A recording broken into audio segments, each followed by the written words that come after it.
বাদশাহ সালমান বিন আব্দুল আজিজ, সৌদি আরবের বাদশাদের আমরা যতই নিন্দা করি, বাদশাহ সালমান বিন আব্দুল আজিজের বউয়ের ছবি কেউ কোনোদিন দেখেছেন? আপনি চাইলে গুগলে সার্চ করে দেখতে পারেন যে সৌদি বাদশার বউয়ের ছবি, wife of king of Saudi Arabia, যে সৌদি আরাবিয়ার কিংয়ের ছবি, বউয়ের ছবি দেখতে চাই, খুঁজে পাবেন না।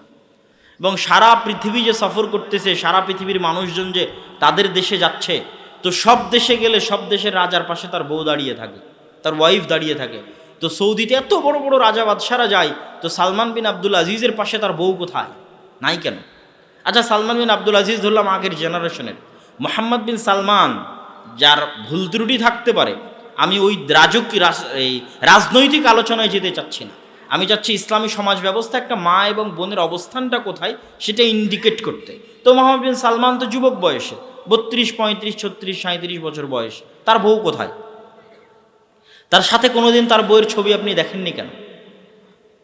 আজকের আধুনিক যুগে মানুষ প্রচুর পরিমাণে সার্চ করেছে যে তার বইয়ের ছবি কোথাও খুঁজে পাওয়া যায় কিনা, পায়নি। এই জন্য অনেক ফেক ছবি ইউটিউব ফেসবুকে ঘুরে বেড়াতে পারে, কিন্তু কোথাও রিয়াল কোনো ছবি তার ওয়াইফের কেউ দেখাতে পারবে না, নাই। তারা কোনোদিন জনসম্মুখে আসেই না। কেন জনসম্মুখে আসে না?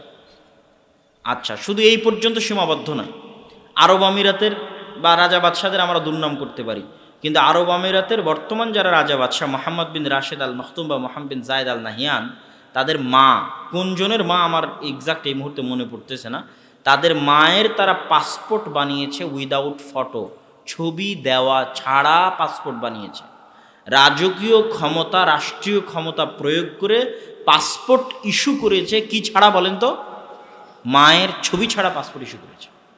এবং অন্য দেশকে বাধ্য করবে, যদি আমার মা তোমার দেশে যায় তো পাসপোর্টের ছবি ছাড়া অবস্থাতেই যাবে, তুমি আমার মাকে তোমার দেশে প্রবেশ করতে দিতে বাধ্য, তুমি ছবিতেও দেখতে পাবে না যে আমার মায়ের চেহারা কেমন। কথা মনে আমি বুঝাতে পারি? এটা হচ্ছে তার দাম, তার মায়ের দাম, মূল্য, গুরুত্ব। যে যে যত অদৃশ্য, যে যত অস্পৃশ্য, যে যত দূরে, যাকে যত কম পাওয়া যায়, যাকে যত কম দেখা যায়, তার দাম তত বেশি।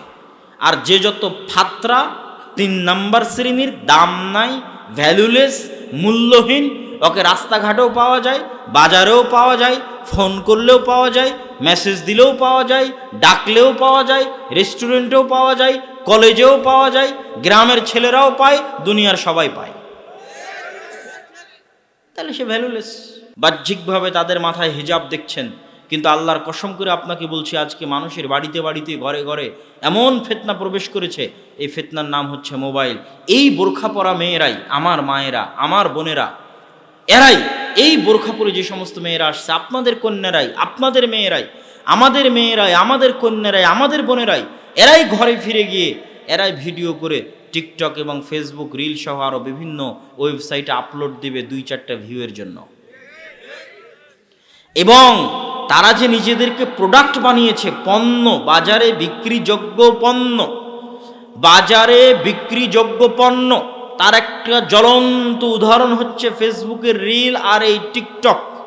এই টিকটক ভিডিওতে একটা মেয়ে যদি দেখে আর একটা মেয়ের তার চেয়ে বেশি ভিউ, 10,000, 5,000, 1 লাখ ভিউ, তাহলে আর একটা মেয়ে 2টা ভিউয়ের জন্য, 2টা লাইকের জন্য কাপড় খুলতে খুলতে উলঙ্গ পর্যন্ত হয়ে যাবে।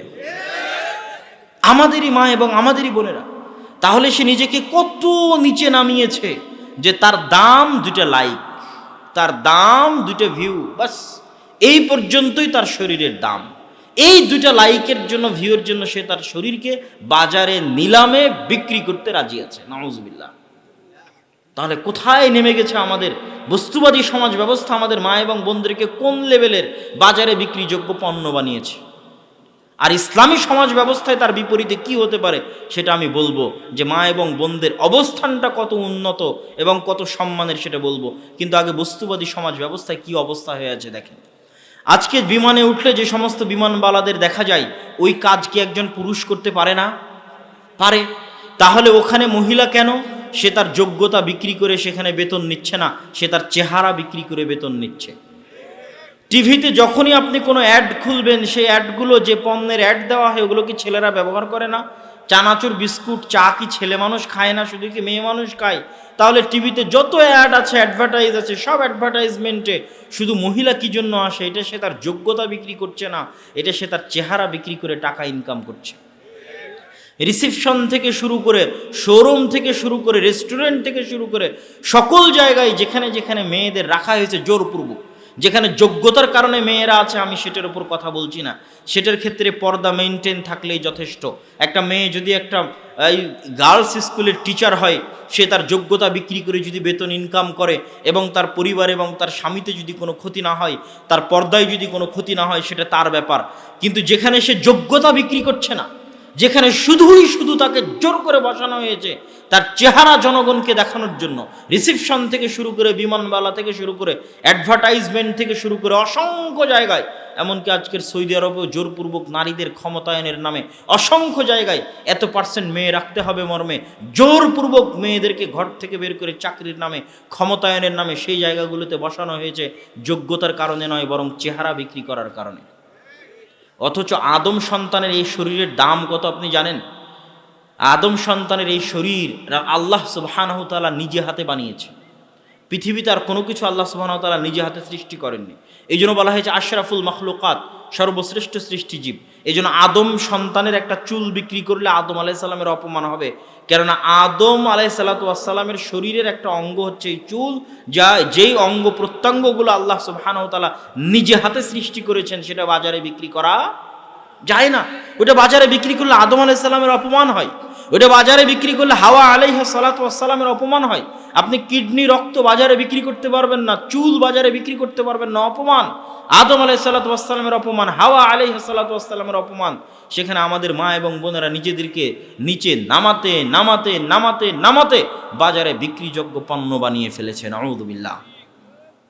তার বিপরীতে ইসলামী সমাজে মা এবং বোনদের অবস্থান কোথায়? ইসলামী সমাজে মা এবং বোনদের অবস্থান এতটা সম্মানের, এতটা মর্যাদার, এতটা উঁচু যে আজকে যে পর্দা ব্যবস্থাকে বলা হয়েছে মেয়েদের জন্য অবরোধ, বেগম রোকেয়া লিখেছে মেয়েদের জন্য অবরোধ। এই পর্দা ব্যবস্থা মেয়েদেরকে অনেক উপরে নিয়ে যাওয়ার জন্য দেওয়া আছে। কিভাবে? এটা আমি আপনাকে উদাহরণ দিয়ে বুঝাই। আগের যুগের উদাহরণ তো দিব, আজকের যুগের উদাহরণ দিয়ে আমি আপনাকে বোঝানোর চেষ্টা করি। দেখেন, আদম এবং হাওয়া আলাইহিস সালাতু ওয়াস সালাম যখন জান্নাতের নিষিদ্ধ গাছের নিকটে গেলেন, তখন শাস্তিস্বরূপ তাদের গা থেকে জামা খুলে পড়ে গেল। তাহলে গা থেকে জামা খুলে পড়ে যাওয়া স্বাধীনতা না শাস্তি? স্বাধীনতা না শাস্তি? আজকেও আপনাদের গ্রামের 5 জন 10 জনকে আপনারা অপমান করতে চাইলে যদি উলঙ্গ করে অপমান করেন, সবাই বুঝবে তারা অপমান করা হলো, ওই মানুষটাও বুঝবে যে আমাকে উলঙ্গ করলো, আমি অপমানিত হলাম। তাহলে উলঙ্গ হওয়া এবং উলঙ্গ করা এটা শাস্তি না স্বাধীনতা? শাস্তি। তাহলে শাস্তি কখন কখন আমাদের মা এবং বোনদের স্বাধীনতা হয়ে গেছে, নাউজুবিল্লাহ। যে তারা উলঙ্গ হবে এটা নাকি স্বাধীনতা? এটা শাস্তি। ন্যাংটা হওয়া, ন্যাংটা করা শাস্তি। এটা কখন কখন তাদের কাছে স্বাধীনতা হয়ে গেছে। এই জন্য আফগানিস্তানের একজন মন্ত্রীকে জিজ্ঞেস করেছিল বিবিসির একজন ইন্টারভিউয়ার, যে ইন্টারভিউ নিচ্ছিল, যে আপনাদের আফগানিস্তানে তো আপনারা মেয়েদের জোরপূর্বক হিজাব আর নেকাব করিয়ে রেখেছেন, এটা তো তাদের ঘরবন্দি করে রাখা, এটা তো দাসত্বের আলামত। তখন সে পাল্টা প্রশ্ন দিয়েছিল যে যদি হিজাব নিকাব দাসত্বের আলামত হয় আর হিজাব নিকাব খুলে ফেলাই যদি স্বাধীনতা হয়, তাহলে আপনাদের দেশের মেয়েরা পরিপূর্ণ উলঙ্গ হয়ে কেন রাস্তায় হাঁটে না? পূর্ণ উলঙ্গ অবস্থায় রাস্তায় হাঁটবে, তাহলে বেশি স্বাধীন হবে। যত বেশি পরিমাণে কাপড় খুলবে তত বেশি পরিমাণে কি হবে? স্বাধীন হবে। তাহলে আমেরিকার, ইউরোপের মেয়েরা পরিপূর্ণ নগ্ন অবস্থায় রাস্তায় হাঁটবে, তা তো করে না। তারা কিছু হলেও তো কাপড় গায়ে রাখে, বরং শালীন পোশাকই গায়ে রাখে, যদিও সেটা তাদের দৃষ্টিতে প্যান্ট এবং শার্ট। তো তারা যদি প্যান্ট শার্ট, আপনি কি জন্য পরে আছেন? আপনি যখন আমার ইন্টারভিউ নিচ্ছেন, আপনিও তো পরিপূর্ণ নগ্ন উলঙ্গ অবস্থায় আসেননি, তা আপনি কেন প্যান্ট শার্ট গায়ে দিয়ে আছেন? আপনার এই সামান্য প্যান্ট শার্ট যদি আপনার সামাজিক দৃষ্টিকোণ থেকে শালীনতা হয়, তো ওটার আরও বেশি পরিমাণ, আরও বেশি শালীনতা, ওটার আরও বেশি পরিমাণ, আরও বেশি সম্মান, আরও বেশি মর্যাদা। আর ওটা যত কমবে তত শাস্তি, তত অপমান। ওটা তো আমি আগে উদাহরণ দিয়েছি আদম এবং হাওয়া আলাইহিস সালাতু ওয়াস সালামের সম্মানিত উপস্থিতি। তো এইটা যে সম্মান, পর্দা যে সম্মান, যে পরিবার যত উন্নত, যে পরিবার যত ধনী, যে পরিবার যত স্বাধীন, যে মেয়ে যত স্বাধীন, যে মেয়ে যত উঁচু বংশের, যে মেয়ে যত উন্নত পরিবারের, যে মেয়ে যত উন্নত বংশের, ধনী বংশের, টাকা পয়সাওয়ালা বংশের, সম্ভ্রান্ত বংশের, ওই মেয়ের পর্দার ব্যবস্থা তত উন্নত, জনগণ থেকে তত আড়ালে, জনগণ থেকে তত অদৃশ্য, তত দামি, তত মূল্যবান। এটাই ইসলামী সমাজ ব্যবস্থার মূল ভিত্তি। এই জন্য ইসলামী সমাজ ব্যবস্থায় দাসীদের ক্ষেত্রে পর্দার কড়াকড়ি নেই, বরং পর্দা যে স্বাধীন সে করতে পারে, এটা স্বাধীনতার আলামত পর্দা করাটা। আমি বলেছিলাম আগের উদাহরণ তো থাকবেই, বর্তমান যুগের উদাহরণ নেন। আপনি প্রধানমন্ত্রীর সাথে যোগাযোগ করতে চান, পারেন কিনা? কল দেন, রিসিভ করে কিনা, কথা হয় কিনা, প্রোটোকল, কেন উনি অনেক দামি, অনেক উপরে, ওনাকে আপনি অত সহজে পাবেন না। তো ইসলামী সমাজ ব্যবস্থা একটা মা এবং একটা বোনের অবস্থান অনেক উপরে, অনেক দামি, অনেক মহান, যেটা মানুষ তথা বস্তুবাদী সমাজ ব্যবস্থায় কল্পনা করা যায় না। এই জন্য আমি বলেছি আপনাদের অঞ্চলে বক্তব্য দিতে এসে, নীলফামারীতে এবং আপনাদের এই অঞ্চলের অবস্থা আমি জানি না, আমার যতদূর জানা যে গোটা রংপুর বিভাগের একই অবস্থা, সেটা হচ্ছে আপনাদের এই অঞ্চলগুলোতে মা এবং বোনেরা, যুবতী মা এবং বোনেরা সাইকেল চালিয়ে স্কুল কলেজে যায়। এবং আপনাদের এই অঞ্চলে, যেটা আমি রাজশাহীর অঞ্চলে নাই, রাজশাহী অঞ্চলে সাঁওতাল এবং আদিবাসীদের মেয়েরা এই মাঠে গিয়ে ধান লাগাতে পারে, তারপরে মাথায় ডালি নিয়ে ইট খোলা বহন করতে পারে। কিন্তু আপনাদের রংপুর বিভাগীয় অঞ্চলে আমি দেখেছি যে মুসলমানের মা এবং বোনেরা মাঠে গিয়ে ধান লাগায়, মুসলমানের মা এবং বোনেরা মাথায় মাটির ডালি নিয়ে এক জায়গা থেকে আর এক জায়গায় বহন করতেছে। এটা ইসলামী সমাজ ব্যবস্থা একজন মা এবং একজন বোনের অপমান। এবং যারা তাদেরকে বিবাহ করেছে এদের বিবাহ করা হারাম হয়েছে, এদের বিবাহ করা কি হয়নি? জায়েজ হয়নি। এরা কেউ পুরুষ নয়, সবাই কাপুরুষ। যদি পুরুষ হয়, চুল পরিমাণ যদি রক্ত থাকে, তাহলে কল্পনা করেন যে ওর মায়ের ছবি পর্যন্ত আর একজনকে দেখতে দিবে না। এর নাম হচ্ছে পৌরুষত্ব। ওর স্ত্রীকে আর একজনকে পর্যন্ত দেখতে দিবে না। এটা অ্যারাবিয়ানদের কালচারাল পৌরুষত্ব। এটাই ইসলামে দেখানো হয়েছে এবং শেখানো হয়েছে। এবং এটা যে যে অঞ্চলে বসবাস করে, যে যে প্রাণীর সাথে উঠা বসা করে, তার সাথে সম্পৃক্ত থাকে। যেহেতু আজ থেকে 20-30 বছর আগে আরবের মানুষেরা আজকের মতো এত বিরিয়ানি, ব্রয়লার মুরগি এগুলো এত খাবার দাবার ছিল না।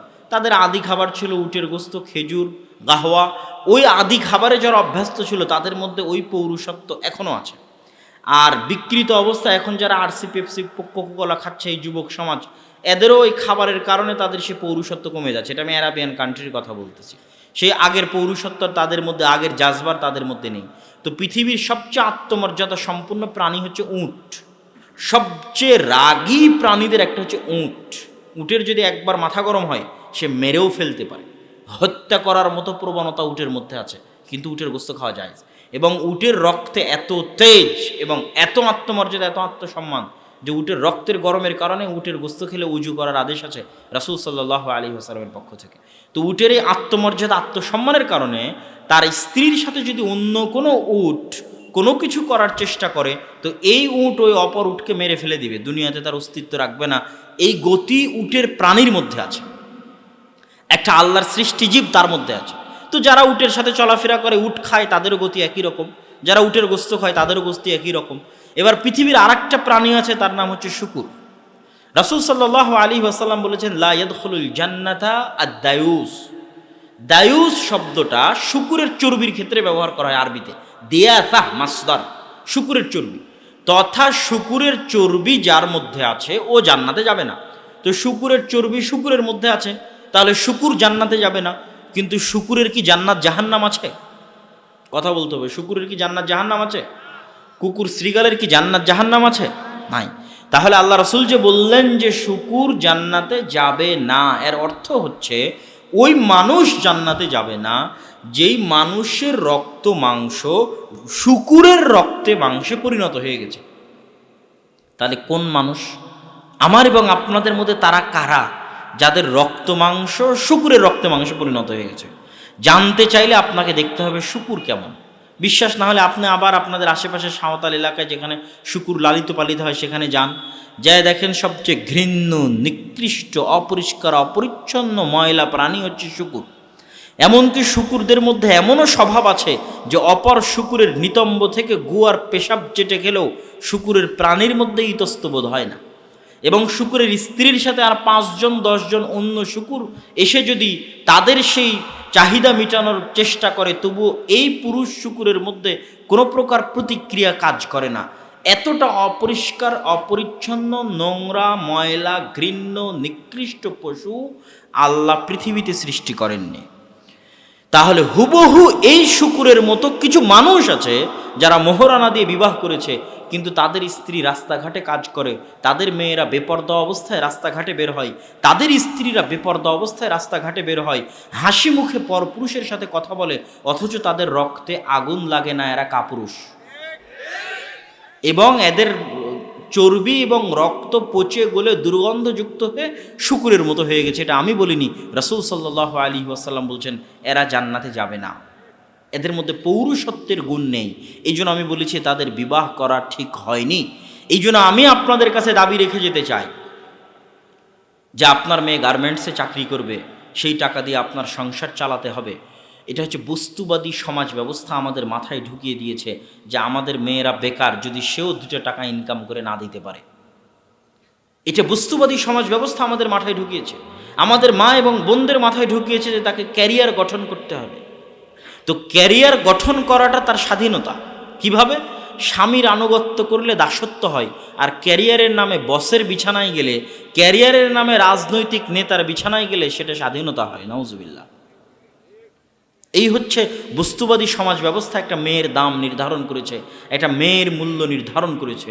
কিন্তু ইসলামী সমাজ ব্যবস্থায় মা এবং বোনদের অবস্থান এই জায়গায় নয় যে আপনি তার মূল্য নির্ধারণ হবে সে 2 টাকা ইনকাম করে দিতে পারলো কি না, তার উপর তার মূল্য নির্ধারণ হবে। এই সিস্টেম ইসলামী সমাজ ব্যবস্থায় চলে না।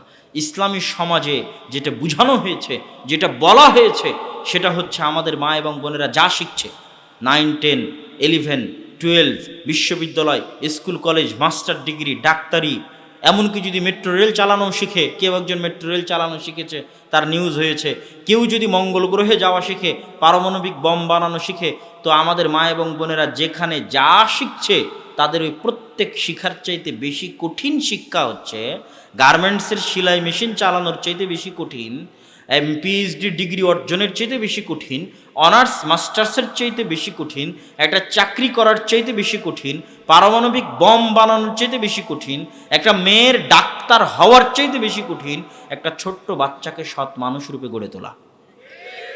এটা অত সহজ কাজ নয়, এটা অনেক কঠিন কাজ। আর এই পুরো কঠিন কাজটা আল্লাহ একজন মা এবং বোনের দায়িত্বে দিয়েছেন। সুতরাং এটা তার আসল ক্যারিয়ার, এটা তার আসল দায়িত্ব, এটা তার আসল চাকরি। এইটাতে সে যদি দায়িত্বহীনতার পরিচয় দেয় আর পৃথিবীর সকল দায়িত্ব পালন করে, তাহলে পৃথিবী ধ্বংস হতে আর বেশি দিন নিবে না।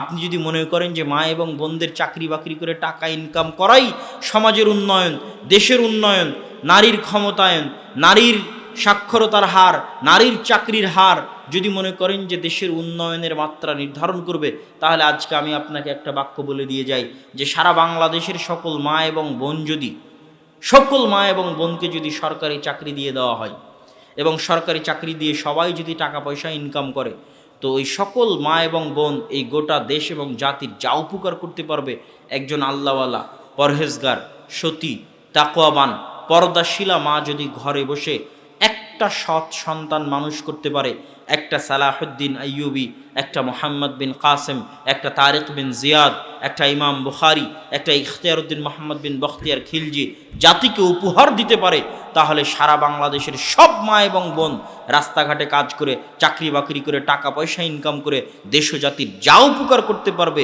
এই একজন আল্লাহওয়ালা পরহেজগার পর্দাশীনা মা ঘরে বসে একজন সালাহুদ্দিন আইয়ুবী, একজন ওমর ইবনুল খাত্তাব, একজন তারিক বিন জিয়াদ, একজন ইমাম বুখারী দেশ এবং জাতিকে দিয়ে তার চেয়ে বেশি উপকার করতে পারবে। এবং এটাই ইসলামী সমাজে বোঝানো হয়েছে একজন মা এবং বোনের গুরু দায়িত্ব।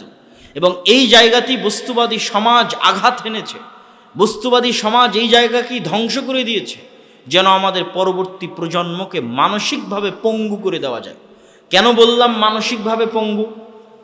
আজকের যারা পাশ্চাত্য সমাজ ব্যবস্থায় বড় হয় তারা মানসিকভাবে খুব দুর্বল, তারা মানসিক বিকারগ্রস্ত, পাশ্চাত্য সমাজের 80% সন্তান মানসিক বিকারগ্রস্ত। তার প্রমাণ দেখবেন, আফগানিস্তানের মাটিতে যে পরাজয়, এটা কোনো অস্ত্রের সামনে পরাজয় হয়নি। কেন, এদের তো কোনো অস্ত্রপাতি নাই, তো কিসের সামনে পরাজয় হবে? এটা হচ্ছে মানসিকতার সামনে পরাজয়। যারা যুদ্ধ করতে এসেছে তারা মানসিকভাবে অতটা শক্তিশালী নয়, তারা মানসিক বিকারগ্রস্ত। গোটা ইউরোপ আমেরিকার 80% যুবক মানুষ মানসিকভাবে বিকারগ্রস্ত। বাহ্যিকভাবে দেখতে স্বাভাবিক মনে হয়, কিন্তু তাদের দিন শেষে আনন্দের জন্য মদ লাগে, মাদকতা লাগে। এবং যেহেতু বাপ মায়া সবাই তো আদমের সন্তান, তারাও আদমের সন্তান, আপনিও আদমের সন্তান, আপনার দুঃখ কষ্ট তাদের দুঃখ কষ্ট সেম, একই। তো তাদেরও খারাপ লাগে একটা ছোট্ট বাচ্চা যখন দেখে তার মা আর একজনের সাথে পরকীয়া করে, তার বাপ আর একজনের সাথে পরকীয়া করে, বাপ মায়ের মধ্যে মিল নাই। তো ওই ছোট বাচ্চাও আদমের সন্তান, এই ছোট বাচ্চাও আদমের সন্তান। তাহলে আপনি এই বাংলাদেশের একটা ছোট বাচ্চাকে দেখলে তার অবস্থা বুঝতে পারবেন ইউরোপ আমেরিকার একটা ছোট বাচ্চার অবস্থা, যে তার মানসিক অবস্থা কি হতে পারে। এই জন্য একটা আদর্শ পরিবারে, একটা ইসলামী সমাজে, একটা ইসলামী পরিবারে যে বাচ্চা বড় হয়েছে, ও মানসিকভাবে যত শক্তিশালী হবে, তার মানসিক শক্তির সামনে গোটা ইউরোপ আমেরিকা কিনে নেওয়া সম্ভব।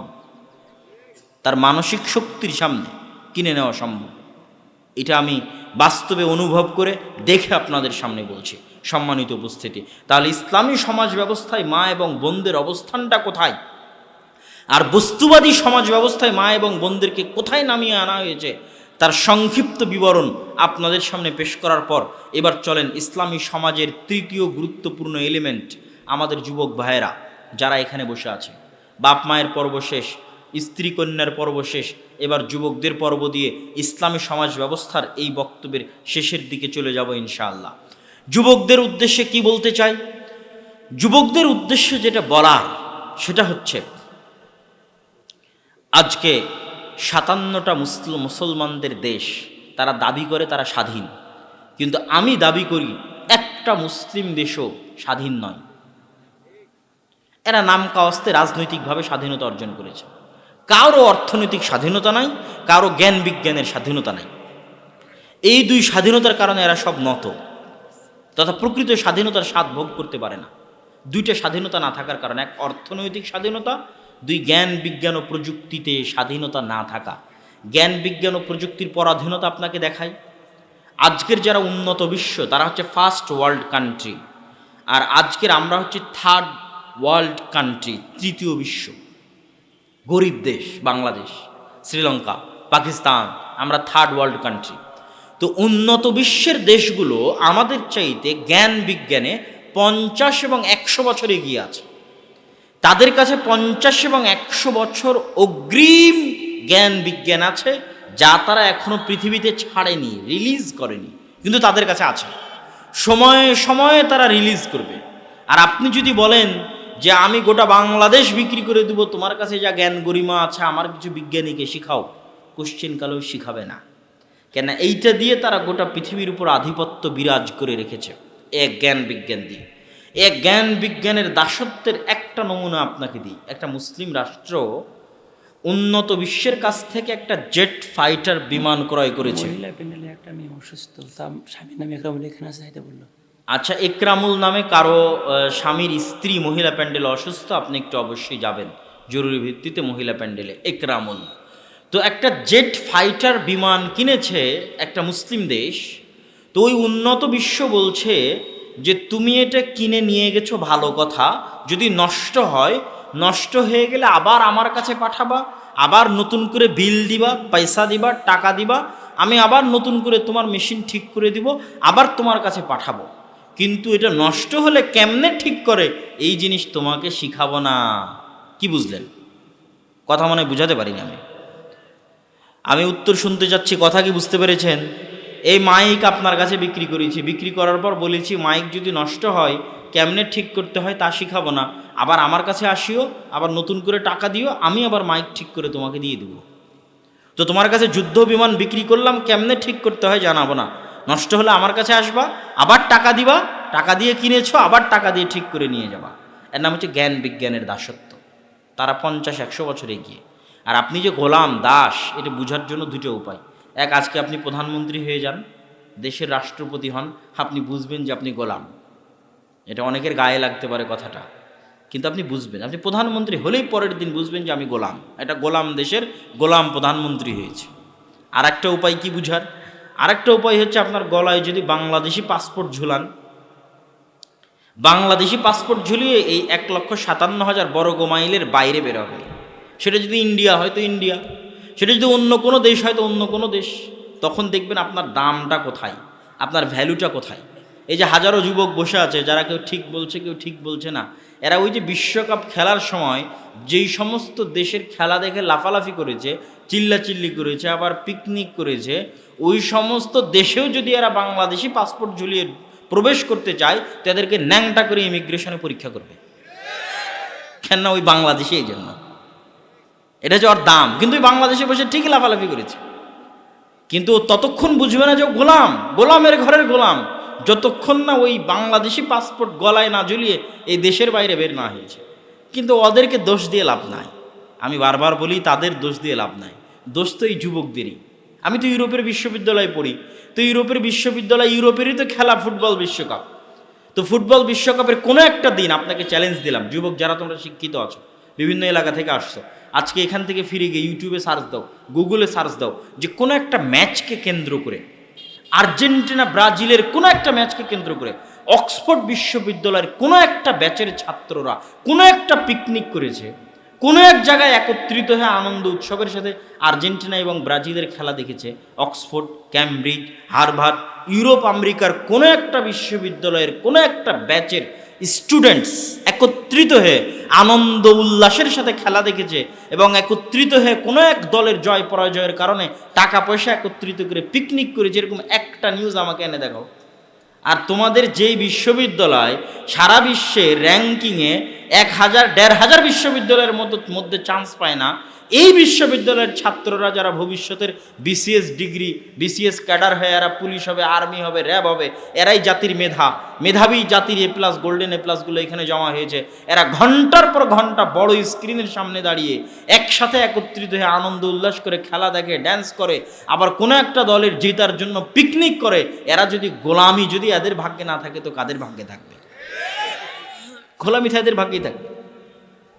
এই জন্য আমি বলেছি যে আমাদের, যে আমি কিন্তু সব কথা এখন যুবকদের উদ্দেশ্যে বলতেছি, মা বোনের পর্ব শেষ করেছি, পিতা মাতার পর্ব শেষ করেছি, যুবকদের উদ্দেশ্য করে বলতেছি যে তোমাদের জীবনের সারমর্ম আমার কাছে ধরা পড়ে। অসংখ্য যুবক যাদের লাইফ ইজিক্যাল টু মানে সমান সমান, যাদের গোটা জীবন সমান সমান, কি আমি বলে দিই, এরকম অসংখ্য যুবক আছে। তুমি মরার আজকে যদি আমার এই বক্তব্য শোনো, আবার মরার পরে যদি কোনোদিন আমার এই বক্তব্যের কথা মনে পড়ে, তাহলে মিলিয়ে দেখবা যে আমার বক্তব্যের সাথে তোমার লাইফের সামারি মিলে কিনা, তোমার লাইফের সারমর্ম মিলে কিনা। আর না হলে চোখের সামনে যাদেরকে দেখতে পাচ্ছ তাদেরকে দেখে আমার বক্তব্য মিলাও যে লাইফের সামারি মিলে কিনা। আমাদের যুবকদের জীবনের সারমর্ম হচ্ছে, এদের জন্ম হবে, জন্ম হওয়ার পর এরা কি করবে, ছোট বয়সে একটু খেলাধুলা করলো ঠিক আছে, বুদ্ধি হওয়ার পর একটা মোবাইল হাতে পাবে, video games, free fire, PUBG. Video গেমসের পরের পর্বে আসবে হচ্ছে Facebook, YouTube, Twitter, Instagram, TikTok, reels, যেগুলোর মধ্যে ঘন্টার পর ঘন্টা সময় দিবে। তারপরে আসবে অনলাইন বেটিং। আজকে জুয়া খেলার জন্য এক জায়গায় বসে জুয়া খেলা লাগে না, অনলাইনের মধ্যে আমাদের যুবকেরা জুয়া খেলে, অনলাইনেই জুয়া খেলে। প্রতিটা বলে বলে ছক্কা হবে না, বলে বলে 4 হবে না, আউট হবে, তারপরে গোল কয়টা হবে, কে জিতবে, তারপর অনলাইনেই শত শত যুবক জুয়া খেলে। তারপরে খেলার মধ্যে ঢুকে গেল বিপিএল, আইপিএল, ক্রিকেট বিশ্বকাপ, ফুটবল বিশ্বকাপ, এগুলোর মধ্যে ব্যস্ত হয়ে গেল। এইভাবে জীবনের একটা পর্যায়ে পার হয়ে গেল। এর মধ্যে এদের কাজ শুধু কোনো মতে পেশাব পায়খানা করা আর ঘুমানো। কথা বুঝতে পারেননি? এবার এইভাবে জীবনের একটা পর্যায়ে যখন চলে আসবে, হঠাৎ দেখতে দেখতে দিন পার হয়ে গেছে, বিয়ে শাদী হয়ে গেছে, কি করবে, কাজ নাই। তো কি করবে, একটা ভিসা লাগিয়ে চলে গেছে প্রবাসে গিয়ে টয়লেট পরিষ্কার করে সে টাকা ইনকাম করছে। অথবা আর কি করবে, কাজ নাই চলে গেছে ঢাকাতে গিয়ে কোনো এক জায়গায় দেখা যাচ্ছে পদ্মা সেতুর ইঞ্জিনিয়ারিং করেছে চায়নারা, আর এই আজীবন খেলা দেখে সময় নষ্ট করে জুয়া খেলে গেছে ওই পদ্মা ব্রিজে লেবারি করতে। তো লেবারি করতে করতে কখন পাইলের মধ্যে পড়ে গেছে, তো পাইলের মধ্যে ওর বডি রেখেই ঢালাই চালিয়ে দিয়েছে। এটা হলো ওর দাম, লাইফের সামারি। তাহলে আমাদের মূল্যটা কোথায়, আর আমাদের যুবকেরা কোথায় গিয়ে দাঁড়াবে শেষ পর্যায়ে, সেটা আমি আপনাকে বলে দিলাম। যে এই যুবকগুলোর শেষটা গিয়ে কোথায় হবে। হয় প্রবাসে গিয়ে লেবারই খাটবে, প্রবাসে গিয়ে সে যদি যোগ্যতা বিক্রি করত তাহলে আমি বলতাম যে প্রবাস আমাদের উন্নত হয়ে গেছে। আমার মাথার মধ্যে ধরে না, রাস্তাঘাট কালভার্ট ব্রিজ করলে দেশ উন্নত হয় না। আজকে গার্মেন্টসে আপনার মা এবং বোনেরা 6,000 টাকা বেতনে কাজ করে দিচ্ছে বলেই গার্মেন্টস আপনার দেশে আছে। কালকে আফ্রিকার মা এবং বোনেরা যদি 5,500 টাকা 5,999 টাকায় চাকরি করে তাহলে বাংলাদেশের সব গার্মেন্টস একদিনে বন্ধ হয়ে যাবে। তাহলে এটা উন্নতি? এটা উন্নতি নয়। সেলাই মেশিন হয়ে দর্জি হয়ে কবে কবে মানুষ উন্নত হয়ে গেছে সেলাই মেশিন চালিয়ে। তাহলে যারা পারমাণবিক বম বানানো শিখলো, যদি দর্জি চালানোই উন্নতি হতো, ওরা পারমাণবিক বম বাদ দিয়ে দর্জি চালানোই শিখতো, ওরাই গার্মেন্টস খুলে বসে থাকতো। ওরা আমাদের কাছে গার্মেন্টস কিনতো না, গার্মেন্টসের জিনিস কিনতো না। এটা উন্নতি নয়। আমরা কম মূল্যে আমাদের শ্রম বিক্রি করি, কেননা আমাদের যোগ্যতা নেই। আমাদের যোগ্যতা না থাকার কারণে কম মূল্যে শ্রম বিক্রি করি।